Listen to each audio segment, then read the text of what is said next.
হযরত শাহজালাল আন্তর্জাতিক বিমানবন্দরে ফ্লাইটের সূচি স্বাভাবিক হতে শুরু করেছে সোমবার সকাল থেকে। নির্ধারিত সময় অনুযায়ী উড্ডয়ন করছে আন্তর্জাতিক ফ্লাইট। বিভিন্ন গন্তব্যে সময়মতো বিমান চলাচল শুরু হয় স্বস্তিতে বিদেশগামী যাত্রীরা। বিস্তারিত জানাচ্ছেন নিবিড় সাহা। দেশের প্রধান বিমানবন্দরে অগ্নিকাণ্ডের ঘটনায় ৭ ঘণ্টা বন্ধ ছিল বিমান চলাচল। এতে অভ্যন্তরীণ ও আন্তর্জাতিক রুটের ফ্লাইট শিডিউলে বিপর্যয় দেখা দেয়।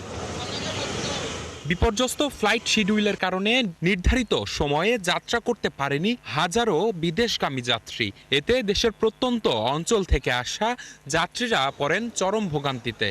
4 গুণ শক্তিশালী এনজাইম ও অধিক ফেনা সমৃদ্ধ অরিক সিলভার ওয়াশ মাত্র ৭০ টাকায়। রোববার দিনব্যাপী ছিল বিভিন্ন গন্তব্যের ফ্লাইট শিডিউলে জটিলতা। তবে সোমবার সকাল থেকেই আন্তর্জাতিক ফ্লাইটে শিডিউলের জট কমতে শুরু করে। এতে স্বস্তি ফেরে বিদেশ যাত্রায়। না, এখনো তো ভোগান্তি হচ্ছে না।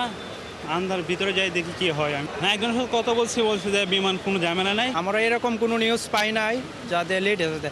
আমাদের বাংলাদেশ সময় 13টা 5:50। আমরা জাস্ট আমি যাচ্ছি। বিশেষ করে একটু জ্যামটা বেশি, গেট অন্তপক্ষে একটা খুলে দিছে। এখানে এসে তো অনেকক্ষণ থেকে দাঁড়ানো আছে, লাইন তো ভিতরে যায় না।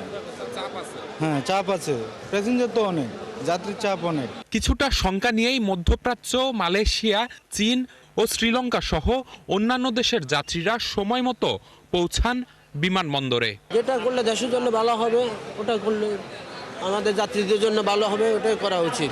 সিকিউরিটি বিভিন্ন মানে কিভাবে আগুন লাগলো বা কি তদন্ত করে বের করা উচিত। এখানে ওদের কি রেমিডিস নেওয়া উচিত, বাট এত সিকিউরিটি একটা জোনে কিভাবে এরকম একটা ঘটনা হয়েছে সেটা তো অবশ্যই দেখার বিষয়।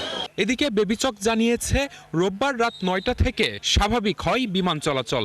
আটকে পড়া যাত্রীদেরও বিকল্প বিমানে পাঠানো হয়েছে গন্তব্যে। নিবিড় সাহা, ৭১, ঢাকা।